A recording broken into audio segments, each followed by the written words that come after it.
Salut à tous, c'est JJ Le H, j'espère que vous allez bien. Aujourd'hui on se voit pour le débrief d'Arsenal Paris Saint-Germain, une défaite 2-0 en Ligue des Champions. Ça fait mal, mais il y a surtout beaucoup de choses à dire. Je suis passablement énervé, notamment sur, j'allais dire deux joueurs, deux personnes. Et il y a plein de choses à dire. Donc on va pas faire les trois points forts comme d'habitude, on va directement rentrer dans le vif du sujet. Euh, je vais parler rapidement du match. La victoire de 1-0 d'Arsenal, elle est méritée oui et non, dans le sens où on a eu quand même des occasions. On a touché deux fois les montants, on est vraiment maudit décidément. Si on avait été le Real, on aurait eu un penalty, ça c'est sûr et certain. Et derrière, Arsenal, c'est deux buts de merde sur deux boulettes de Donnarumma.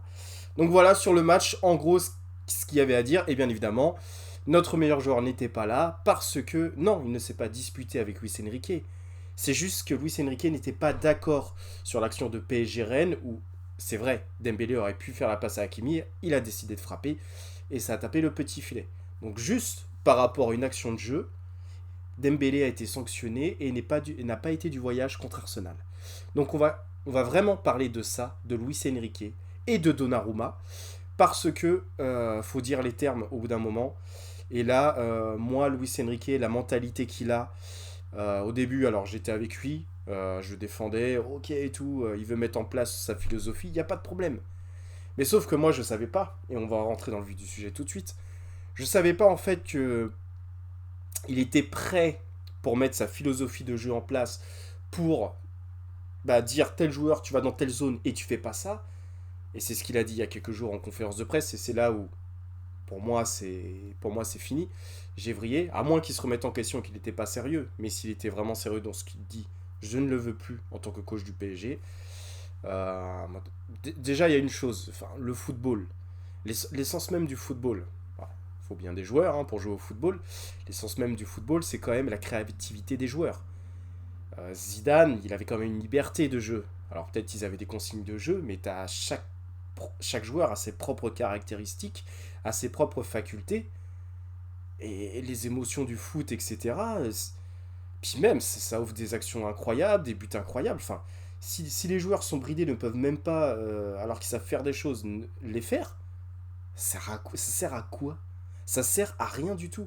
Et là où je veux en venir, et je pense que vous le savez, il y a quelques jours en conférence de presse, Luis Enrique a en gros dit que donc déjà il allait créer ses propres stars, etc. Que pour en gros faire ce qu'il a envie que les joueurs fassent sur le terrain, et ben en gros il taperait du poing sur la table. Enfin bref, quitte, c'est sa phrase, quitte à ce qu'ils perdent leur créativité. En gros c'est je veux que tu fasses ça, quitte à tu perdes ta créativité. Et qu'est-ce qu'on a vu hier? On a vu des joueurs stéréotypés, on a vu certains joueurs comme s'ils avaient peur, alors que tu sentais qu'ils pourraient faire plus, ou aller plus dans leur couloir, ou et bah tu sens des joueurs, c'est un jeu. Alors ouais, il y a de la possession, mais Arsenal, ils s'en foutaient. Ils ont laissé la possession. Ils ont marqué leurs deux buts. Sur, on reviendra, mais pour moi, c'est deux boulettes de Donnarumma. On va revenir sur son cas là, que je me mets au même niveau que Luis Enrique, que je ne veux plus voir au club. Ah, je dis les termes. Je le dis, Luis Enrique et Donnarumma, pour moi, c'est dehors. Et je vais vous expliquer pourquoi. Donc déjà, par rapport à Luis Enrique, comme je vous ai dit, l'essence même du football, c'est la créativité des joueurs. Il veut enlever ça. Donc à partir de ce moment-là, pour moi, le discours n'est plus audible. J'en ai strictement rien à faire de ce qu'il veut faire. Faut pas oublier qu'il a gagné la Ligue des Champions avec le Barça, avec l'une des meilleures équipes de tous les temps. D'accord. Je pense pas qu'il a dit à Messi, à Neymar ou à Suarez, votre créativité, on s'en fout, faites ce que je vous dis. Alors, les consignes sur les placements, sur ce que tu veux, oui, mais après, derrière, quand, il y a quand eux, ils ont le ballon et qu'ils font des attaques, etc., je pense pas qu'il a engueulé Messi parce qu'il a marqué un but ou je sais pas quoi. En tout cas, s'il a fait ça, il a dû se mettre à dos beaucoup de personnes. Parce qu'en fait, n'importe quel entraîneur, en fait, un bon entraîneur aurait sûrement gagné la Ligue des Champions avec ce Barça-là. Et ça, c'est la vérité, il faut le dire. Et là, Luis Enrique, le problème, c'est que le PSG a voulu faire anti-star, anti-starlet, anti-bling-bling, etc. Pas de souci.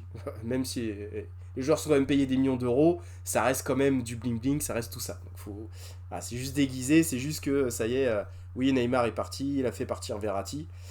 Euh, Après, voilà, il a. Mbappé, bon, il est parti, etc. Mais ça sert à quoi de dire ce genre de discours si au final c'est l'entraîneur qui fait sa star? C'est Luis Enrique qui fait sa star, puisque quand il n'est pas d'accord avec quelqu'un, il va dire au joueur tu ne viens pas, alors que c'est ton meilleur élément. Tout ça pour montrer, pour imposer sa personne. Son ego surdimensionné, il a un ego surdimensionné, Luis Enrique. Et d'ailleurs, la manière dont il a parlé à la journaliste à la fin, j'ai pas du tout aimé. Et ce qu'il n'arrive pas à comprendre, parce qu'il dit oui, vous y comprenez rien. Mais on s'en fout qu'elle comprend. Déjà, tu sais pas si elle comprendra ou pas. Et alors, c'est une passerelle. Il y a des millions de personnes qui écoutent. Donc il y a sûrement des gens qui sont potentiellement intéressés et qui comprendront ce que tu diront. Donc en fait, le journaliste est juste là pour relayer le message. Donc dire à juste elle, ouais, c'est rien que je te parle parce que tu comprendras pas. Ouais, mais il y a des millions d'autres personnes en fait à écouter. Enfin bref. Apparemment, c'est trop compliqué pour lui de comprendre ça. Mais à partir du moment où c'est lui qui veut faire sa star, et je rappelle, en plus, voilà, il n'était pas d'accord sur l'action de Dembélé. Apparemment, il n'avait pas été content parce que Dembélé, l'année dernière, avait critiqué, enfin, avait dit, même pas critiqué, il avait dit, ouais, j'aimerais des séances d'entraînement plus intensifs avant les grands rendez-vous, en Ligue des Champions notamment. Apparemment, il n'avait pas aimé. Alors, faut m'expliquer, quel entraîneur n'aimerait pas qu'un joueur veuille s'impliquer davantage et veuille être prêt avant un grand rendez-vous? Quel entraîneur le prend mal? À part des entraîneurs avec un ego surdimensionné, bien sûr susceptible, parce que ça va de soi, ça va avec. Enfin, je veux dire, là, enfin, je vais être clair, peut-être qu'il y en a qui ne seront pas d'accord, l'ADN du PSG, pour moi, il y a un petit peu de starlet, il y a un petit peu de bling-bling. Pour moi, c'est l'ADN du PSG, ça. C'est juste que ces dernières années, avec tout ça, c'était un peu géré n'importe comment. Il aurait fallu un peu de fermeté, que ce soit mieux cadré. Mais tu peux avoir deux starlets dans ton équipe. C'est pas impossible. D'ailleurs, on a fait des grandes campagnes. Enfin, on a fait quand même des belles choses en Ligue des Champions. Même s'il y a eu beaucoup de désillusions, qui étaient dues aussi à autre chose que les starlets, faut pas l'oublier, avec les blessés, avec des fois des choix tactiques qui n'étaient pas les bons. Et puis bon, il y avait des décisions des fois aussi arbitrales, faut le dire aussi. Même si le principal concerné, c'est l'équipe qui perd. Mais mais l'ADN du PSG, pour moi, oui, on a toujours. Enfin, c'est le côté bling bling, le côté un peu starlet. Ça a toujours été comme ça. C'est juste qu'il faut que ce soit cadré, bien. Mais là, la manière dont fait Luis Enrique, c'est lui la starlet. Il se prend vraiment pour une starlet. Et je n'aime pas du tout. Je n'aime pas du tout. Franchement, là, je vais dire un truc. Je préfère avoir Neymar que Luis Enrique, hein. Alors que Neymar, il m'a insupporté, etc.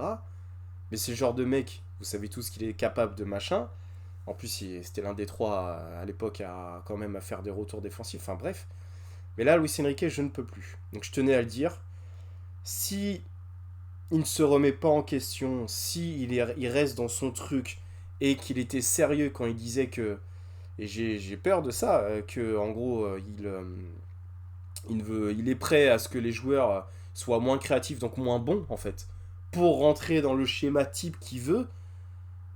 Sauf qu'il faut quand même s'adapter à son adversaire, faut quand même s'adapter à l'équipe que tu as. Et une dernière chose, le Paris Saint-Germain, au niveau du. Alors, on va parler du gardien, je le mets à part, mais au niveau de la défense, je trouve qu'on a une très bonne défense. Marquinhos, Pacho, très très bonne recrue. Le seul défaut qu'on pourrait dire à cette défense, c'est qu'il leur manque 5 centimètres. Pour moi, c'est le seul défaut. Mais derrière, t'as Hakimi, Marquinhos, Hakimi, Mendes, qui sont pour moi les deux meilleurs latéraux du monde à leur poste. Ou si vous voulez, qui font partie des meilleurs au monde. On n'utilise pas leur capacité. Les peu de fois où ils sont utilisés, qu'est-ce qui se passe? Mendes tape le poteau. Mendes fait une perce, etc. La passe pour, je crois que c'est Désiré Doué, mais il s'y attendait pas. Enfin, en gros, d'ailleurs, c'est Mendes qui marque contre Réron. Hein. La seule montée que fait Mendes contre le match contre Réron, ça fait but à la dernière seconde. Enfin, à la dernière minute. Hakimi, il a été très dangereux quand il a débordé. Mais avec Luis Enrique, ils sont là. Et c'est vrai ce que disait Nasri sur le plateau de Canal+. Ils sont là en troisième défenseur centraux. À quoi ça sert, bon sang? À quoi ça sert? Je ne comprends pas. Sa tactique était... et les phases de jeu où on a la possession, où ça met 50 ans pour tirer au but. Et bah oui, on n'a pas de neuf. Hein, qui peut la prendre de la tête? On a un déficit de taille. Comment on fait? C'était piégé d'avance. Mais malgré ça, on aurait pu, c'est vrai, malgré tout ce que je dis, c'est vrai qu'on aurait pu au moins marquer un but et voir faire le 2-2. Quand je vois quand même la grosse main, je me dis en face, c'est le Real de Madrid qui ont la même occasion. il y a penalty. Quand je vois l'autre qui fait une grosse faute sur Kolo Muani, d'ailleurs Kolo Muani, depuis le début de saison, il fait des très bonnes rentrées, vraiment de très bonnes rentrées en neuf. Et c'est pas le même que l'année dernière, il est beaucoup plus fort, il va falloir le faire confiance.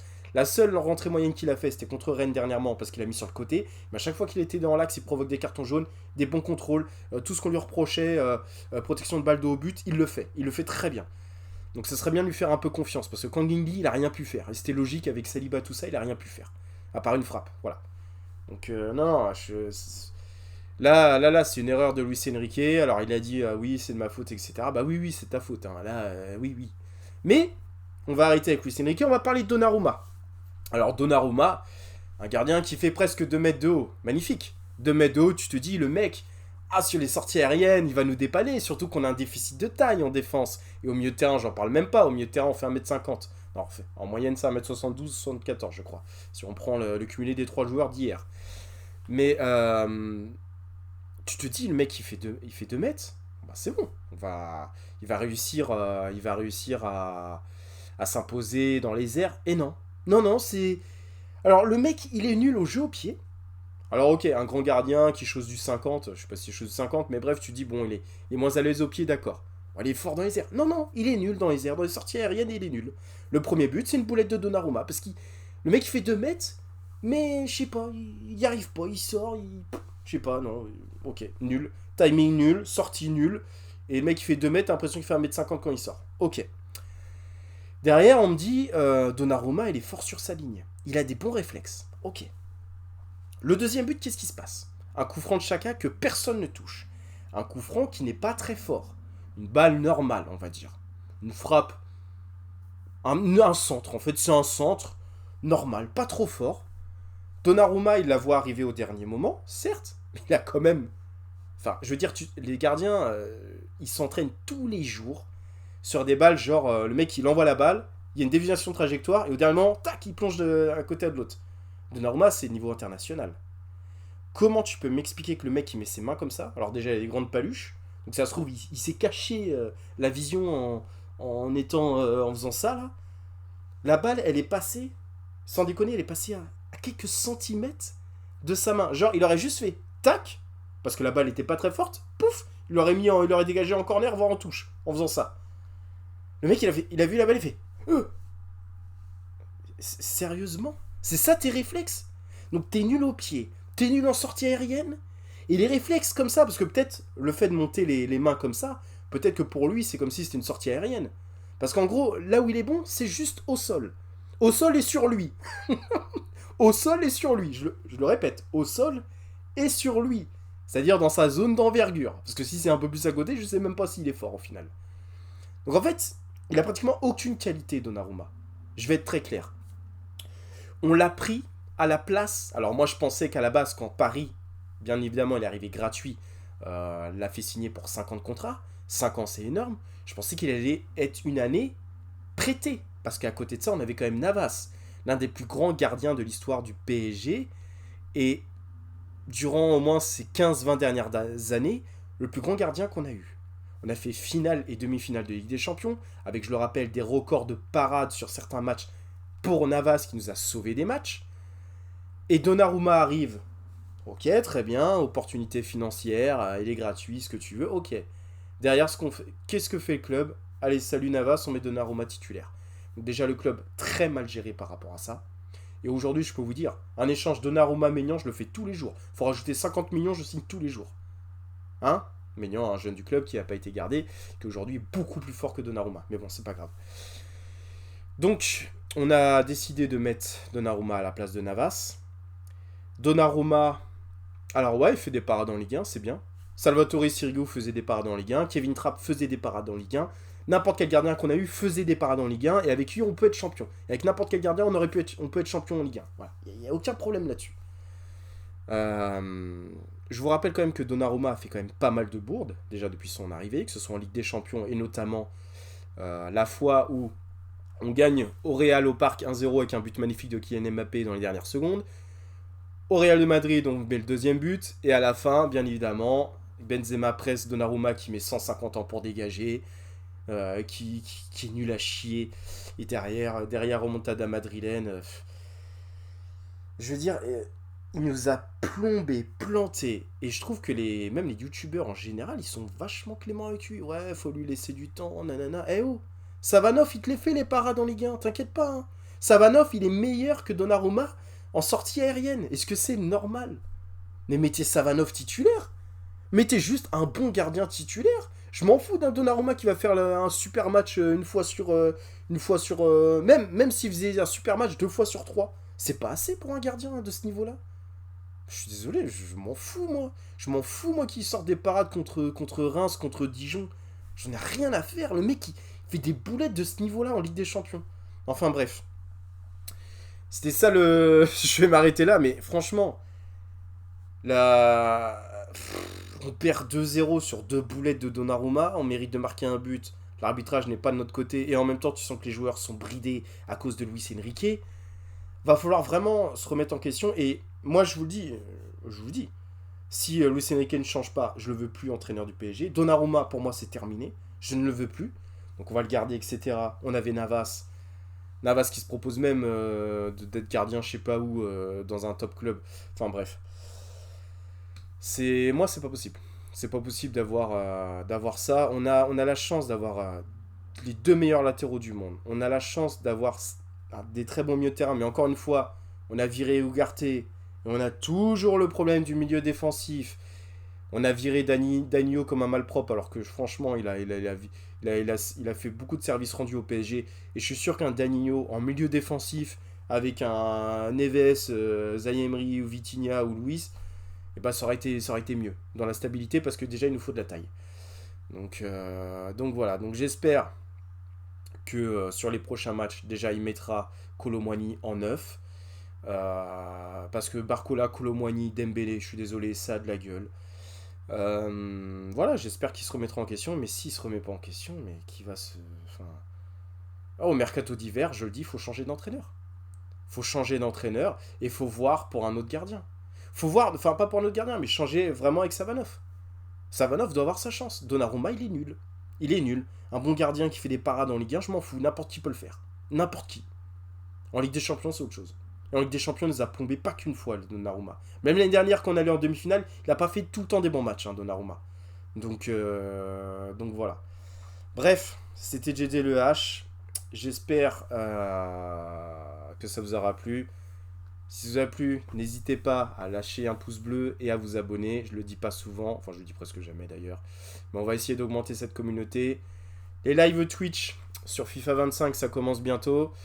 Je vais faire, par contre, je vais faire des vidéos un peu plus sur l'actualité. En ce moment, il y a des choses, notamment sur certains plateaux hier soir que j'ai entendu, qui mériteraient d'être soulignés et d'être débattus. Bref, on va pas s'écarter du sujet du football. Bon, j'espère que ça vous aura plu. Allez, bonne journée et allez Paris malgré tout. Ça va être long cette saison, j'ai l'impression.